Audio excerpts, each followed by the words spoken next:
ഉത്തർപ്രദേശിലെ സിദോളി എന്ന ഗ്രാമം അന്ന് ഞെട്ടി ഉണർന്നത് ഒരു വെടിയൊച്ച കേട്ടുകൊണ്ടായിരുന്നു. ഓടിക്കൂടിയ ഗ്രാമവാസികൾ കണ്ട കാഴ്ച സ്ഥലത്തെ ഏറ്റവും വലിയ ധനികരിൽ ഒരാളായ അൻവിത്ത് വെടിയേറ്റ് മരിച്ചു കിടക്കുന്നു. അയാളുടെ ഭാര്യയും ഒരു മകളും വെട്ടേറ്റ് രക്തത്തിൽ കുളിച്ച് നിലത്ത് കിടക്കുന്നു. അവരുടെ മരുമകളായ അനായ ചോരയിട്ട് വീഴുന്ന കത്തിയുമായിട്ട് ഒരു ഭദ്രകാളിയെ പോലെ നിൽക്കുന്നു.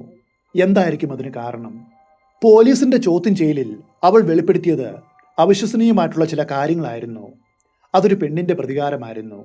തന്റെ മാനത്തിന് വിലയിട്ട ഭർത്താവിന്റെ കുടുംബത്തോടുള്ള പ്രതികാരം. വിഹാന്റെയും അനായയുടെയും വിവാഹം കഴിഞ്ഞിട്ട് ഏറെ നാളുകളായിട്ടും കുട്ടികൾ ഉണ്ടായില്ല. അപ്പോഴാണ് വിഹാന് ഒരിക്കലും കുട്ടികൾ ഉണ്ടാകില്ല എന്ന് ഗ്രാമത്തിലെ ഒരു മന്ത്രവാദി അവരോട് പറഞ്ഞത്. മാത്രവുമല്ല, പാരമ്പര്യം നിലനിർത്തുവാൻ ഭർത്താവിന്റെ പിതാവിന് അയാൾ ഒരു ഉപദേശവും നൽകി. സ്വന്തം മരുമകളിൽ കുട്ടികൾ ജനിപ്പിക്കുക. ആ കുടുംബം ഒന്നടങ്കം അത് സമ്മതിച്ചു. എന്നാൽ ഇത് കേട്ട് ഭയന്നുപോയ അനായ മാത്രം അതിന് സമ്മതിച്ചില്ല.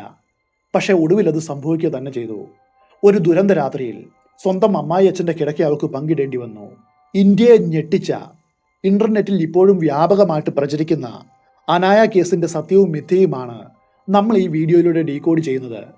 ആ കഥ പൂർണ്ണമായിട്ടും അറിയുവാനായിട്ട് കീഴെയുള്ള ലിങ്കിൽ കയറി വീഡിയോ പൂർണ്ണമായിട്ടും കാണുക.